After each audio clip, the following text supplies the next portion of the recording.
Hello student. Good evening सभी को। Kinetics में आज अपन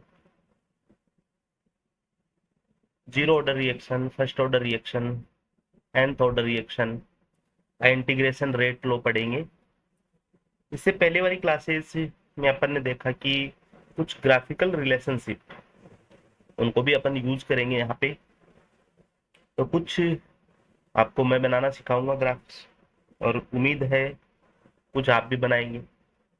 चलिए तो स्टार्ट करते हैं जीरो ऑर्डर रिएक्शन। सबसे पहले अपन जनरल इसकी बात करें जीरो ऑर्डर रिएक्शन की, तो क्या होता है जीरो ऑर्डर रिएक्शन में जो रेट होता है वो कॉन्सेंट्रेशन पे डिपेंड नहीं करता।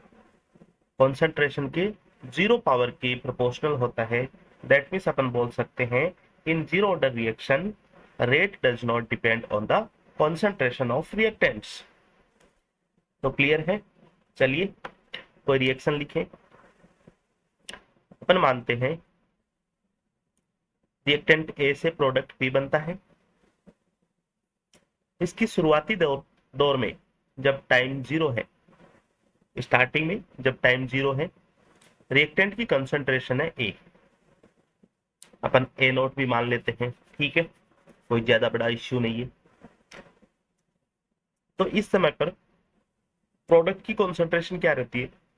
जीरो रहती है। और जैसे ही अपन रिएक्शन स्टार्ट करते हैं, मतलब T is equal to T time पे, टी टाइम पे, ओके, तो रिएक्शन के जो ए मोल्स है, रिएक्शन की ए कंसंट्रेशन है, मतलब कुछ प्रोडक्ट बनने लग जाते हैं। प्रोडक्ट इसमें एक्स है, आप हमेशा ध्यान रखना न्यूमेरिकल सॉल्व करो तब भी। ए माइनस एक्स मतलब रिएक्टेंट्स की कितने मोल या फिर कितनी इसकी कॉन्सेंट्रेशन है वो प्रोडक्ट में कन्वर्ट हो रही है। चलिए रेट लो लिखते हैं इसके लिए। रेट लो क्या कहता है? Rate low,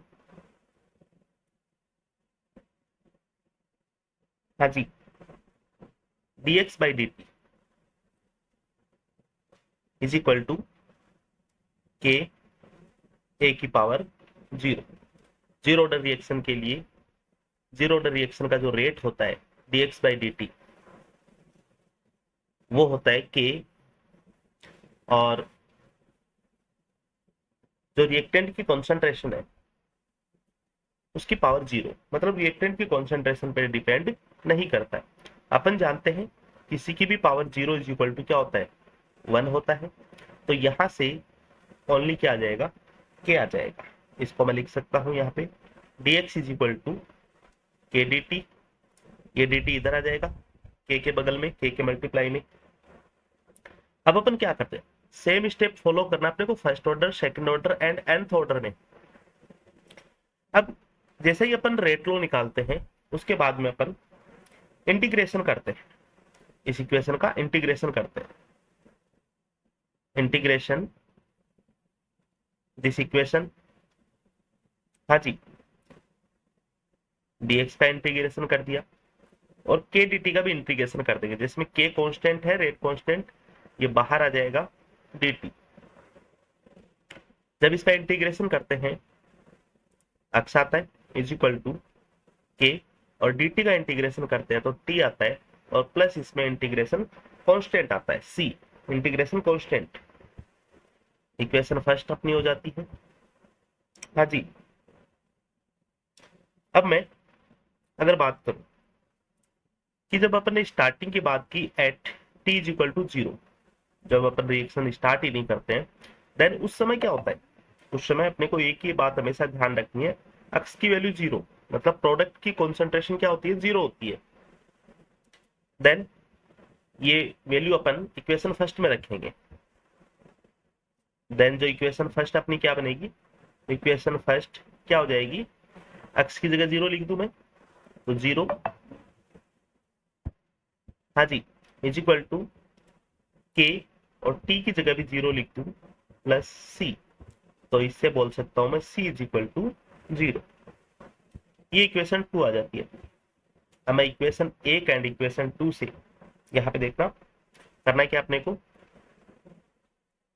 put the value of equation 2 in equation 1। Equation 2 की वैल्यू अपन इक्वेशन 1 में रखेंगे, दैट मीन्स सी की जगह अपन 0 रख देंगे, तो अपने को क्या मिलेगा, x is equal to K T. अपने को क्या मिलेगा, x is equal to K T, और अपन बोल सकते हैं जो x k is equal to x by T.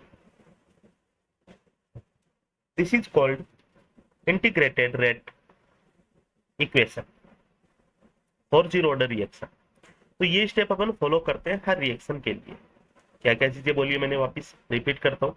Concentration T is equal to 0,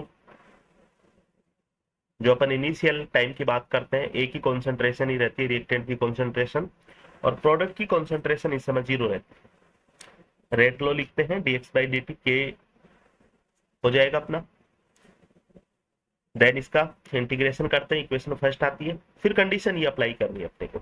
ये कंडीशन अप्लाई करने के बाद में जो सी है उसकी वैल्यू रख देंगे, और अपने को इंटीग्रेटेड रेट इक्वेशन अपने को मिल जाएगी जीरो ऑर्डर रिएक्शन के लिए। चलिए अब मैं इसकी हाफ लाइफ की बात करता हूं।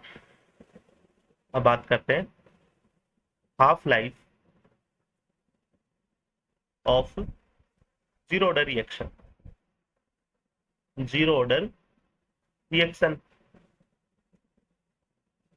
तो देखिए जब भी हाफ लाइफ की बात करते हैं तो टी इज इक्वल टू क्या होगा अपना, टी हाफ, मतलब आधे समय में। अपन ये बात कर रहे हैं कि प्रोडक्ट की कंसंट्रेशन क्या है, T is equal to T में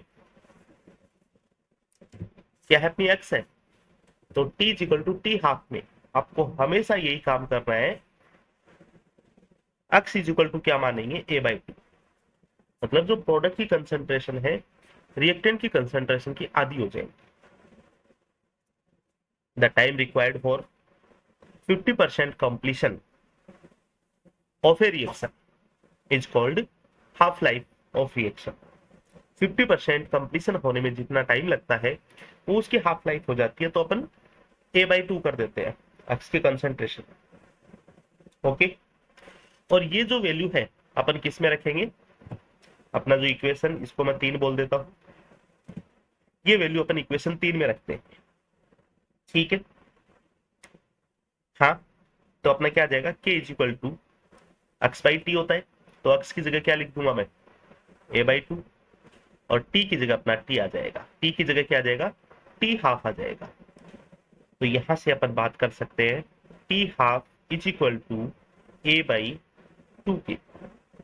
देखिए सिंपल से यहां से एक स्टेटमेंट के क्वेश्चंस बनते हैं, बोलता हूं मैं। देखिए जो रेट होती है जीरो ऑर्डर रिएक्शन की, कॉन्सेंट्रेशन पे इंडिपेंडेंट होती है। समझ गए होगे कहां से बोल रहा हूं मैं स्टेटमेंट, यहां से dx by D T is equal to K A की पावर 0। रिएक्शन की रेट कॉन्सेंट्रेशन पे इंडिपेंडेंट होती है, ओके, जीरो ऑर्डर रिएक्शन के लिए। But the half life of zero order reaction, the half life of zero order reaction directly proportional to initial concentration of reactant. ये क्या है, initial concentration है। तो दोनों वर्डिंग स्टेटमेंट पे आप ध्यान रखना है, लिख सकते हैं। Rate of reaction, rate of zero order reaction independent of the concentration of the reactant, and but the half life of zero order reaction is directly proportional to the initial concentration of reactants। काफी जगह काम आता है statement, note करके लिख सकते हैं। अब ये अपन ने एक मैथमेटिकल कंसेप्ट अपन ने देखा। देखिए ऐसे अपने को क्या क्या रीजनिंग्स पूछ सकते हैं, क्या क्या अपने को ग्राफिकल्स पूछ सकते हैं, क्या क्या अपने को क्वेश्चंस पूछ सकते हैं। तो चलिए स्टार्ट करता हूं मैं मुद्दे की बात। सबसे पहला अपन बात करें, अपन ने एक चीज बोली है कि rate of zero order reaction, rate of zero order, upon properties की बात कर लेते हैं, इसके characteristic properties, characteristics of zero order reaction, जिसमें पहला पॉइंट क्या हो जाएगा, rate of zero order reaction independent independent by the concentration of reactant। Reactant की कॉन्सेंट्रेशन पे डिपेंड नहीं करता है। आपसे पूछ लिया जाए प्लॉट से, अब मैं डिस्कस करूं इसको। कॉन्सेंट्रेशन एंड ये क्या है अपनी ए की कॉन्सेंट्रेशन, रिएक्टेंट की कॉन्सेंट्रेशन डिपेंड नहीं करेगी, नॉट डिपेंडेंट। तो मतलब सिंपली इस तरह का ग्राफ अपने को मिलेगा, ये ग्राफ अपने को मिलेगा। ए की कॉन्सेंट्रेशन ए पे डिपेंड नहीं करेगी, rate of reaction of zero order reaction. दूसरा मुद्दा, दूसरा अपने ये बोला है the half life of zero order reaction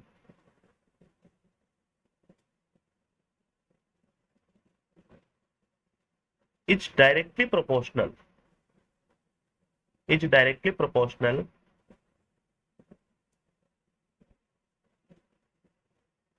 to the initially concentration of reactant, to the initial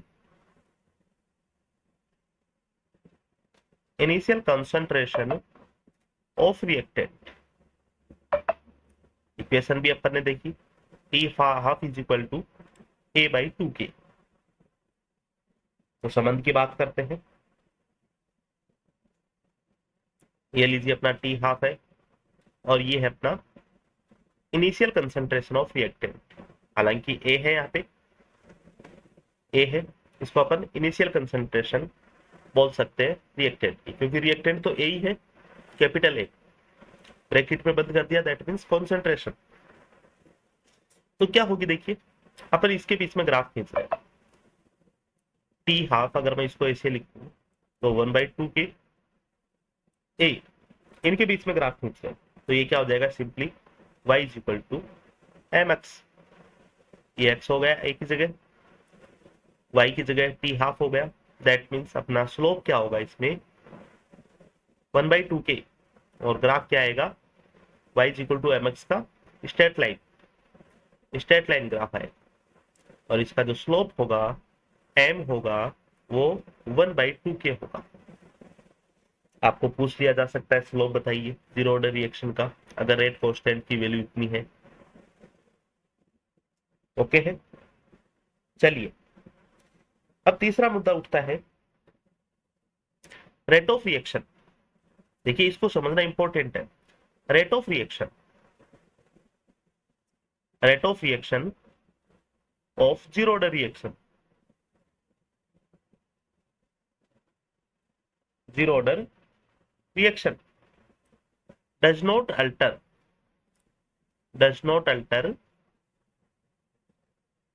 with time। कहने का मीनिंग है जीरो ऑर्डर रिएक्शन का जो रेट होता है टाइम से चेंज नहीं होता है, टाइम से परिवर्तित नहीं होता है। इसको आपको कैसे समझना है, आपको ये समझना है कि जो कॉन्सेंट्रेशन होती है जीरो ऑर्डर रिएक्शन की, वो डिपेंड करती है टाइम पे, चाहे जीरो ऑर्डर रिएक्शन हो या फिर कोई भी रिएक्शन हो। ओके है, रिएक्शन किस पे डिपेंड करती है, टाइम, कॉन्सेंट्रेशन किस पे डिपेंड करती है, टाइम पे। अपन ने स्टार्टिंग की फर्स्ट क्लास में देखा था कि जैसे जैसे टाइम वेरी करेंगे, इंक्रीज करेंगे, कॉन्सेंट्रेशन रिएक्टेंट की डिक्रीज होगी और प्रोडक्ट की कॉन्सेंट्रेशन इंक्रीज होगी। तो कॉन्सेंट्रेशन टाइम पर डिपेंड करती है, concentration of reactant depend on the time and rate of reaction depend on the concentration of reactant। Rate of reaction किस पे डिपेंड करती है, dx by dt किस पे डिपेंड करता है, कॉन्सेंट्रेशन ऑफ रिएक्टेंट पे। और जो कॉन्सेंट्रेशन वो किस पे डिपेंड करती है, वो टाइम पे करती है। अब चलिए स्टेटमेंट लिखना काम की चीज है। Concentration of reactant depends on, हाँ जी, कॉन्सेंट्रेशन ऑफ रिएक्टेंट, किसी भी रिएक्शन की बात आती है यहाँ पे, ठीक है, ना कि जीरो ऑर्डर है। Concentration of reactant depends upon time time पे डिपेंड करती है concentration, and rate of reaction depend on concentration concentration of reactant. मेरे कहने का मतलब है, जब भी अपन बात करते हैं इस स्टेटमेंट की कि रेट ऑफ रिएक्शन डिपेंड नहीं करती है, टाइम पे वेरी नहीं होती है, तो रेट ऑफ रिएक्शन और टाइम का तो लेना देना ही नहीं है दूर दूर तक। कॉन्सेंट्रेशन और टाइम का लेना देना है। और यहाँ पे जीरो ऑर्डर में जो रेट होती है वो कॉन्सेंट्रेशन पे डिपेंड ही नहीं करती, तो टाइम से चेंज नहीं होती। लिख सकते हैं आगे, but in the zero order reaction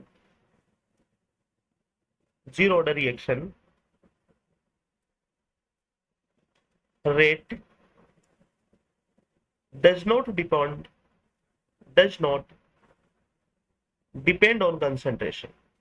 ये अपन ने स्टार्टिंग में पहले ही देख लिया है, डिपेंड ही नहीं करती है कॉन्सेंट्रेशन पे। ए की पावर जीरो, ठीक है, ए की पावर जीरो का मतलब 1। और अगर कॉन्सेंट्रेशन पे रेट डिपेंड नहीं करती है तो अपन बोल सकते हैं so rate of zero order reaction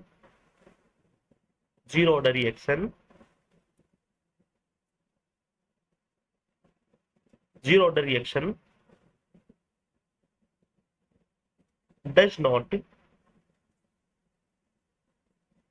depends on time। देखिए, इसमें जो पहली लाइन है कॉमन है, सबके लिए यूज की जाती है। Concentration of reactant depends on the time, सबके लिए यूज की जाती है। बट यहाँ पे अपन बात कर रहे हैं एंड आगे बढ़ाएंगे, and rate of reaction depend on the concentration of reactant, सबके लिए यूज की जाती है ये लाइन, ठीक है, यहाँ तक। बट जीरो ऑर्डर रिएक्शन में कह रहा है कि कॉन्सेंट्रेशन पे डिपेंड नहीं करती, तो टाइम से किस तरह से डिपेंड करेगी? टाइम पे डिपेंड नहीं करेगी भैया। और अगर टाइम पे डिपेंड नहीं करेगी, अक्सर पूछा जाने वाला प्लॉट है, क्या होगा? रेट है और टाइम है इंडिपेंडेंट, ये लीजिए, कहीं कोई आपत्ति नहीं है। अब अपन बात करते हैं नेक्स्ट अपन आज ही बात करें रेट कांस्टेंट, चौथे नंबर का पॉइंट, रेट कांस्टेंट के एंड टेम्परेचर, इनका बीच का रिलेशनशिप। तो जब भी टेम्परेचर की बात आती है, रेट कांस्टेंट की बात हो या फिर रेट की बात हो, दोनों का सेम ही रिलेशनशिप चलता है। अच्छा देखिए, तो चलिए, रेट कांस्टेंट की बात हो या फिर रेट, हर टाइप की रिएक्शन के लिए सेम ही प्लॉट रहते हैं, सेम ही रिलेशनशिप बनता है। Rate is equal to K is equal to ए की पावर ए ई की पावर एक्सपोनेंशियल ई upon R T, RNS equation, okay है। चलिए, रेट हो या फिर रेट कांस्टेंट हो, ए ई की power E upon R T, A E की power minus E upon R T. Plot किसके बीच में खींचना अपने को? के एंड टी, के भी हो सकता है एंड रेट भी हो सकता है। देखिए तो स्टूडेंट, अपने को खींचना है यहाँ पे इसके बीच में प्लॉट, और इन दोनों में से कोई भी हो, इनके बीच में प्लॉट खींचना है। तो ये किस टाइप का इक्वेशन हो जाएगा? y is equal to E की power minus M by X, ये प्लॉट हो जाएगा, ठीक है। यहाँ पे m क्या रहेगा? अब देखिए, इसको इन दोनों इक्वेशन को मिलान कीजिए आप, तभी रिलेशनशिप निकलेगी। y की जगह अपन ने k रख दिया, रेट रख दिया, ओके। अक्ष के बीच में खींच रहे अपन, तो t हो गया, अपना अक्ष t हो गया। तो m क्या होगा? e अपॉन r होगा। और प्लॉट कैसा आता है? y is equal to E की power minus M X, M by X, इसका प्लॉट आता है ये लीजिए, ठीक है। तो यहाँ पे m क्या होगा? m होगा अपना ई अपॉन आर, ये लीजिए। क्लियर है बात यहां तक? अब मैं एक रिलेशनशिप की और बात करूं, के या फिर रेट, दोनों सेम चलेंगे, के या फिर रेट वर्सेस 1/t। देखिएगा इसके बीच का प्लॉट अपन कैसे लिखेंगे, rate is equal to K is equal to A E की power minus E A upon R into 1/t। Okay है। अब प्लॉट अपन ड्रॉ कर रहे हैं, वो किस किस के बीच में कर रहे हैं, इनके बीच में और 1/t के बीच में। तो ये क्या हो जाएगा, y is equal to E की पावर माइनस एम एक्स, ये अपने लिए x हो जाएगा पूरी वैल्यू। देखिए यहाँ पे m बाई एक्स था, मतलब ओनली इसके बीच में प्लॉट था, अपॉन में था, समझना। और यहाँ पे 1/t के बीच में प्लॉट है, तो ये हो जाएगा k या फिर रेट, और ये हो जाएगा 1/t। y is equal to E की power minus M X, plot याद करो, आप सिखाए थे कल। हाँ जी, ये प्लॉट होगा, याद करना प्लॉट को। स्लोप क्या होगा, स्लोप क्या होगा, m is equal to E upon R, slope same वही होगा। चलिए आगे चलते हैं। अब आपको बस यही दो चार रिलेशनशिप थी, अब इसमें घुमा घुमा के आपको पूछ सकते हैं सारी बातें। जैसे जैसे यहाँ पे और क्या कुछ कर सकते हैं, यहाँ पे अपने को बोल सकते हैं एल एन के या फिर एल एन आर, रेट को, दोनों बराबर बातें हैं, वर्सेस एल एन टी, इनके बीच में भी बोल सकते हैं। तो अपने को क्या करना है, ये जो इक्वेशन थी मेन इक्वेशन, इसमें दोनों तरफ अपन एल एन ले लेंगे, प्लॉट खींच लेंगे। आपको क्या पूछ सकते हैं, एल एन के या फिर L N R versus L N 1/t के बीच में पूछ सकते हैं। चलिए, हाँ जी, नंबर 5 नंबर कर लिया अपने, 6 नंबर है अपना एल एन आर या फिर L N K versus L N temperature. Okay, देखिए तो इक्वेशन क्या था अपना, इक्वेशन अपना था, देखिए दोनों के लिए सेम है। किसी एक के लिए लिख दूं मैं, ए ई की power E upon R T, दोनों तरफ मैं एल एन ले लूं, तो ये क्या हो जाएगा, L N K is equal to L N A हो जाएगा, ठीक है, minus E upon R T. L N और एक्सपोनेंशियल के बीच में रिलेशनशिप बताई थी, 1/ln इज इक्वल टू क्या होता है, एक्सपोनेंशियल होता है, ठीक है। तो एल यहां से अपन करेंगे, इसका भी एल एन लेंगे, इसका भी एल एन लेंगे एक्सपोनेंशियल का, तो 1/ln अगर उसका लिखता हूं तो ई से एक्सपोनेंशियल कट जाएगा, ठीक है। चलिए, ये रिलेशनशिप अपने को मिलेगा, ln k is equal to ln a minus E upon R T, E upon R T. आपको किसके बीच में पूछा है प्लॉट, आपको प्लॉट पूछा है ln k, और इसी के साथ में ln r भी लिख दूं, सेम ही रिलेशनशिप चलेगा, और t के बीच में, तो देखिए वही बात होगी, वही बात होगी, ये वाला t इसके बीच में प्लॉट पूछा है और इसके बीच में प्लॉट पूछा है, तो क्या रिलेशनशिप अपनी निकलती है यहां से, ये y हो जाएगा, ये हो जाएगा अपना x, x हो जाएगा, ठीक है। हाँ जी, ये अपना क्या हो जाएगा, माइनस, इसको मैं बोल सकता हूं, ये देखिए, इसको आप इस तरह से लिखिए, इस इक्वेशन को लिख लेंगे, ln k is equal to ln a minus E upon R into 1/t, इसके बीच में पूछा है, ठीक है। तो आप सिंपली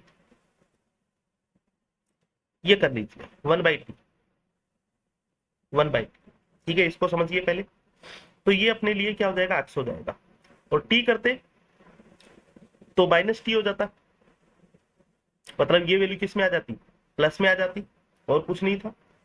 तो y इज इक्वल टू ये माइनस एम एक्स हो जाएगा और ये हो जाएगा c। ये रिलेशनशिप आएगा, y की जगह ये है, c ये रहा, m ये रहा, अक्स ये रहा। क्या प्लॉट होता है इसका, ये लीजिए, इंटरसेप्ट c ln a। हाँ जी, स्लोप इसका, स्लोप क्या हो जाएगा, माइनस में स्लोप चलता है, माइनस में स्लोप चलता है, सॉरी, ये प्लॉट हो जाएगा। तो ये इसका इंटरसेप्ट होगा ln a, स्लोप इसका क्या हो जाएगा, माइनस ई अपॉन आर। ये इसका स्लोप हो जाएगा। क्लियर है, चले आगे। समझ में आ रही है मुद्दे की बात। और अगर अपने को यही पूछ लिया जाता ln आर या फिर ln के वर्सेस टी के बीच में पूछ लिया जाता, तो इक्वेशन यही लिख रहा हूं मैं, ln K is equal to ln A minus E upon R T inverse. तो देखिए, अगर मैं इसको इनवर्स को हटाता हूं तो इस इक्वेशन को लिख देंगे ln A plus E upon R T. अब खींच देंगे, y हो जाएगा प्लस एम एक्स हो जाएगा, t है अपना, और ln ए ये हो जाएगा अपना c। प्लॉट कैसा आएगा, ये लीजिए, ये ln ए हो गया, स्लोप इसका क्या हो जाएगा, अब पॉजिटिव हो जाएगा। ठीक है, टी एंड ln के हो ln आर हो। मुद्दा क्लियर है, चलते हैं आगे। देखिए, और क्या पूछ सकते हैं अपने को, लोग पूछ सकते हैं। 7 नंबर, जो भी अपना 6 7 ये हो गया। ठीक है, 8 नंबर, आपको पूछ सकते हैं लोग के या फिर लोग आर रेट वर्सेस 1/t। ये लीजिए, इक्वेशन अपनी क्या है, k इज इक्वल टू, ए को ही लिख रहा हूं मैं, k को लिख रहा हूं, आर का सेम वही होगा, ए ई अपॉन आर। दोनों तरफ अपन लॉग ले लेंगे इस पर, तो log k is equal to log a minus, इसका भी log लूंगा मैं, तो e अपॉन 2.303 आर 1/t। ये इक्वेशन अपने को मिलेगी। ln को log में चेंज करना बताया था, 2.303 से क्या कर देते अपन, मल्टीप्लाई कर देते हैं। ठीक है, ln को log में ले जाते हैं, तो क्या करते हैं, 1/2.303 log। ठीक है, और देख लेना रिलेशनशिप में अपने काफी जगह देखा है, इनके बीच में प्लॉट खींचना है। ये हो जाएगा log k, तो अब मैं log r भी लिख सकता हूं, आपत्ति नहीं होनी चाहिए। ये हो जाएगा 1/t। खींच लीजिएगा प्लॉट, क्या आ जाएगा, y, ये x हो गया, x के मल्टीप्लाई माइनस m हो गया, ये c हो गया, y is equal to minus M X plus C. क्या आ जाएगा, ये लीजिए, ये अपना c आ जाएगा इंटरशिफ्ट log a, और इसका स्लोप आ जाएगा आपका माइनस ई अपॉन 2.303 आर। ये लीजिए, ग्राफिकल रिलेशनशिप, दिक्कत नहीं होनी चाहिए आपको। नेक्स्ट है 9 number, T half versus T. देखिएगा, T half versus T, T half क्या होता है स्टूडेंट अपना, जब भी टी हाफ की बात आती है फॉर्मूला लिख लेंगे अपन, ए अपॉन 2k, और के आ जाता है तो क्या लिख लेंगे, आरएनएस संबंध लिख लेंगे।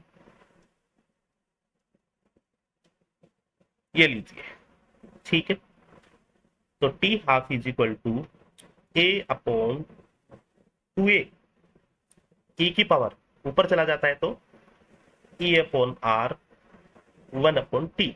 ये इक्वेशन अपने को मिलता है, बना सकते हैं अपन इजीली। y हो जाएगा ओके, ये हो जाएगा y is equal to E की पावर m/x। ठीक है, m/x हो जाएगा। और अगर मैं यही प्लॉट खींचता टी हाफ वर्सेस 1/t, तो रिलेशनशिप यही था, टी हाफ मतलब 10 नंबर साथ के साथ करते हैं इज इक्वल टू 1/2a ई की पावर e/r इंटू 1/t। तो ये हो जाता अपना y is equal to E की पावर mx। यही तो चलता है, प्लॉट खींच लीजिएगा आप। ठीक है, y is equal to E की पावर mx m/x। तो ये हो जाएगा अपना टी हाफ और ये हो जाएगा टी। ओके है, क्या बात होगी, क्या चीज आएगी यहां से, देखिए प्लॉट आएगा कुछ इस तरह का। चलिए आगे चलते हैं। ई की power minus M X plus M X, plot draw कर लेना इसका इजीली। अब इसी को एक चीज और कन्वर्ट कर सकते हैं आपसे कि यहाँ पे आपको दे दे या फिर यहाँ पे आपको दे दे, इजी ये रहेगा मेरे लिए। ठीक है,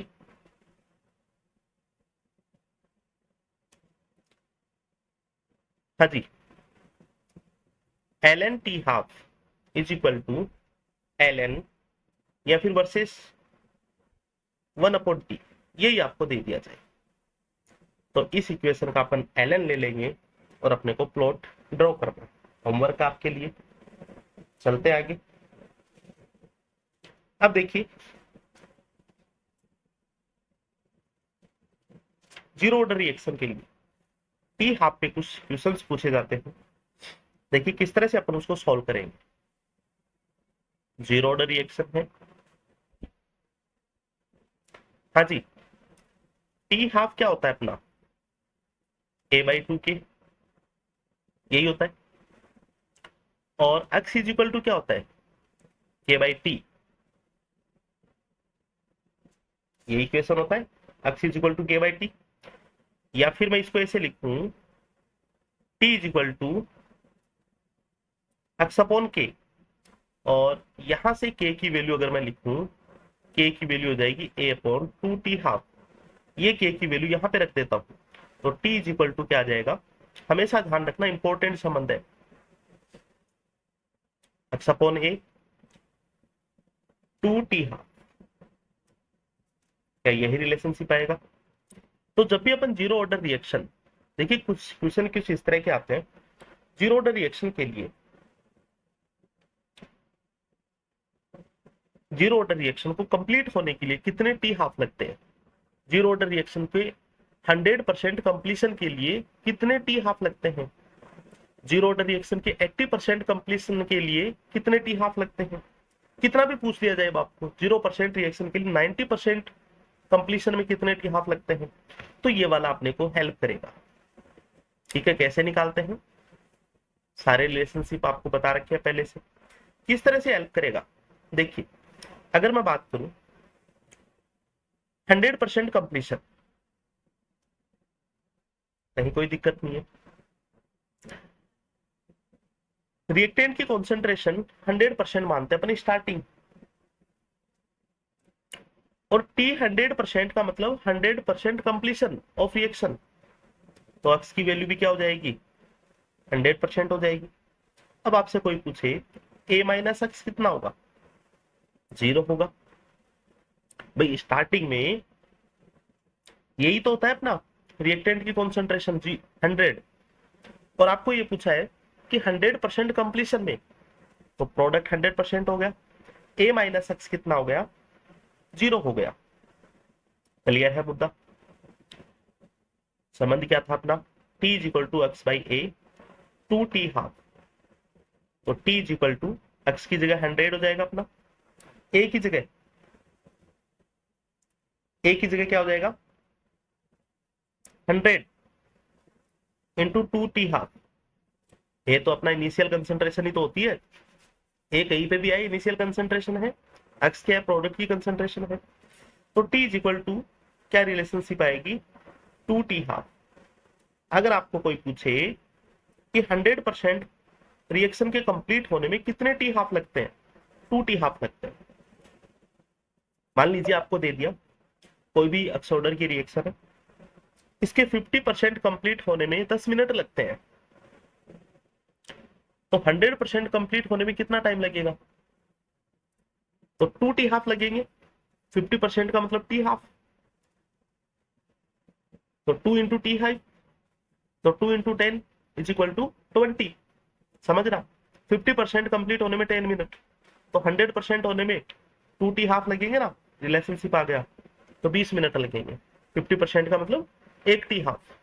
चलिए, अगर आपसे कोई पूछे 80% कंप्लीशन ऑफ रिएक्शन, तो ए इनिशियली कंसिडरेशन तो 100 ही रहेगी अपनी, अक्स कितना आ जाएगा? 80 आ जाएगा। 80% कंप्लीशन ऑफ रिएक्शन का मतलब प्रोडक्ट कितना बन गया? 80 बन गया।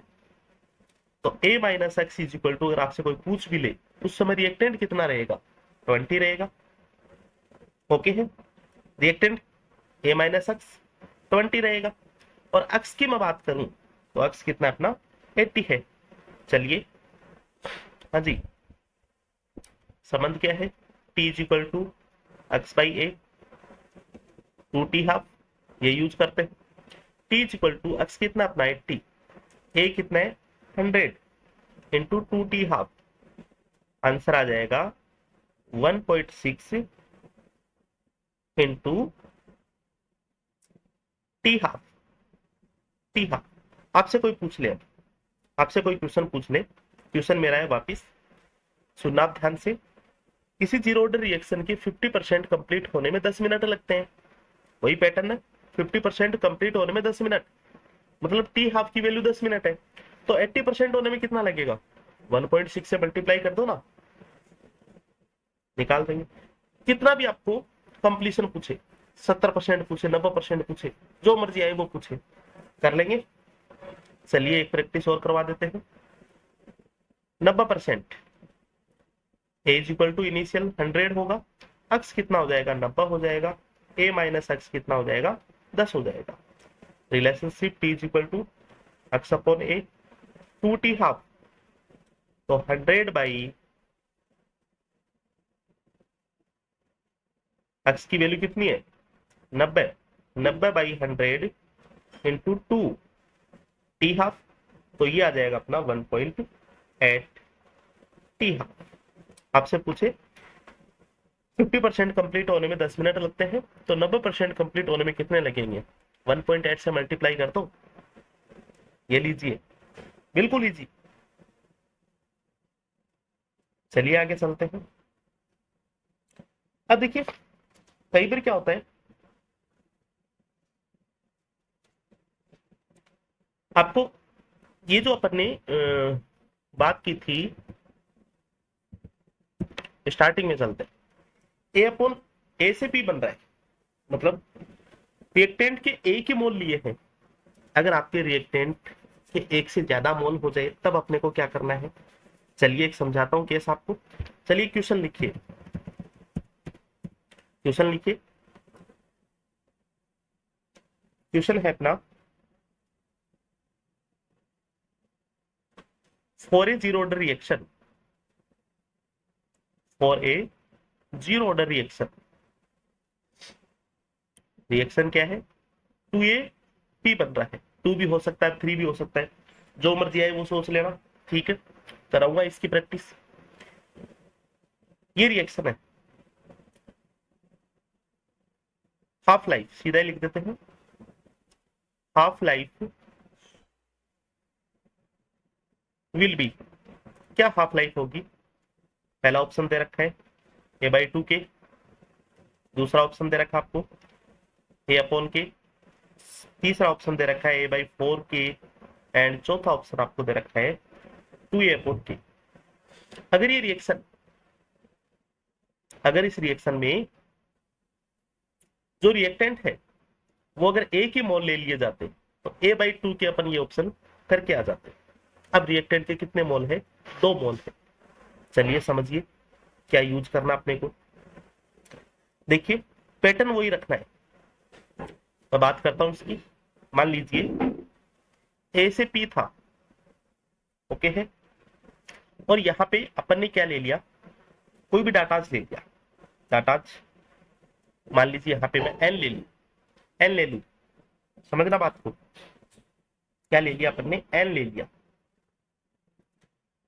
हाँ जी, तो रेट लो, इसके लिए रेट लो क्या होगा, रेट लो क्या होगा, 1/n, नीचे आएगा स्टैइक्योमेट्री में dA/dt is equal to KA की पावर, जीरो ऑर्डर रिएक्शन है तो जीरो रहेगा, मतलब मैं A लिख दूं, मतलब मैं K ही लिख दूं, A की पावर जीरो का मतलब 1 रहेगा। क्या यहां तक बात मेरी समझ में आई? अपन रेट लो कैसे लिखेंगे स्टैइक्योमेट्री में अगर मोल एक से ज्यादा हो? क्लियर है मुद्दा? चलते हैं आगे। देखिए यहाँ पे माइनस का भी सीन रहता है, देखने के लिए रहता है मेरी तरफ से। हाँ तो बात कर रहे हैं अपन DA is equal to, DA is equal to क्या हो जाएगा, एन मल्टीप्लाई में चला जाएगा के डी टी, ओके है। क्या करते हैं आगे अपन, इसका इंटीग्रेशन करते हैं, तो DA is equal to N K, दोनों कांस्टेंट अपने लिए, अगर दो है तो दो भी कांस्टेंट ही तो है, dt सॉल्व करते हैं इसको। अब देखिए इसकी लिमिट्स थोड़ी अपने को ध्यान रहनी चाहिए। कॉन्सेंट्रेशन इनिशियली कितनी होती है, ए नोट मान ले, ए नोट मान लेते हैं, और फाइनली ए, टाइम भी 0 से t, लिमिट्स में जब करते हैं अपन तो देखिए ये हो जाता अपना A naught minus A is equal to N K, और t माइनस 0 का मतलब t, ओके है। क्या बात करते हैं आगे, हाफ लाइफ, यहां तक मुद्दा क्लियर है? बात कर रहे हैं अपन किसकी, हाफ लाइफ की, t is equal to T half, यही बात करते हैं। तो जो फाइनली कंसेंट्रेशन होती है ए, उसमें x होती है, प्रोडक्ट मतलब फाइनली मतलब प्रोडक्ट, तो x को क्या लिखते हैं अपन, a/2 लिखते हैं, पहली की आधी। तो यहां पे भी वही करेंगे, a इज इक्वल टू पहली की आधी, ये लीजिए, दो बातें निकलती है, t is equal to T half पे a इज इक्वल टू क्या होता है, a नोट बाई 2। ये डाटास कहां पे रखते हैं अपन, यहीं पे तो रखते हैं, a naught minus a naught by 2 is equal to N K T half. Clear है, कोई दिक्कत नहीं? चलिए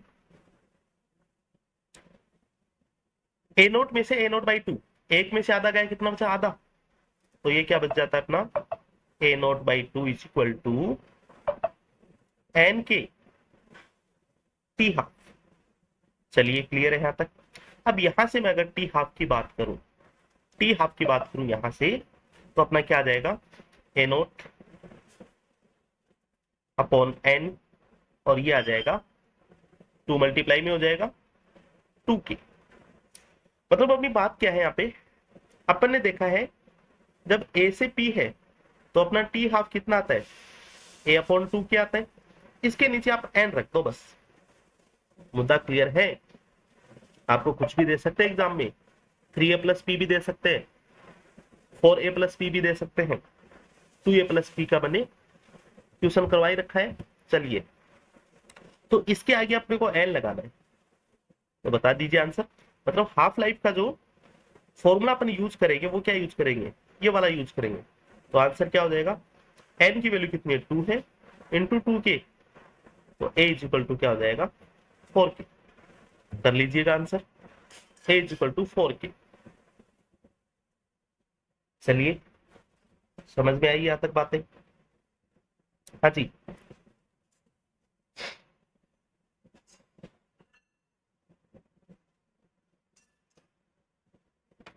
क्वेश्चन है अपना एक, a zero order reaction 50% complete within 20 minutes, how much time required in 100% of complete? कितना टाइम 100% कंप्लीट होने में रिक्वायर्ड होगा अगर 50% में 20 मिनट लग रहे हैं तो आंसर आ जाएगा अपना 40 मिनट। इसी के साथ एक क्वेश्चन और बोल रहा हूँ, ये फर्स्ट ऑर्डर रिएक्शन पढ़ी नहीं है, ये first order reaction 50% complete within 20 minutes. How much time required to 100% completion? तो जीरो ऑर्डर को रिएक्शन को छोड़ के बाकी कोई भी रिएक्शन 100% कंप्लीट नहीं होती, मतलब 100% कंप्लीट होने में इनफाइनाइट टाइम लगता है। क्लियर है? चाहे सेकंड ऑर्डर का क्वेश्चन हो चाहे फर्स्ट ऑर्डर का क्वेश्चन हो। एग्जांपल्स देख लेना आप जीरो ऑर्डर रिएक्शन के क्या क्या एग्जांपल्स होते हैं। ठीक है, तो नेक्स्ट है अपन फर्स्ट ऑर्डर रिएक्शन, इसका जिक्र अपन कल की क्लास में देखेंगे। आज इतना ही रखेंगे, बने रहिए, पढ़ते रहिए। Thank you so much, have a good day.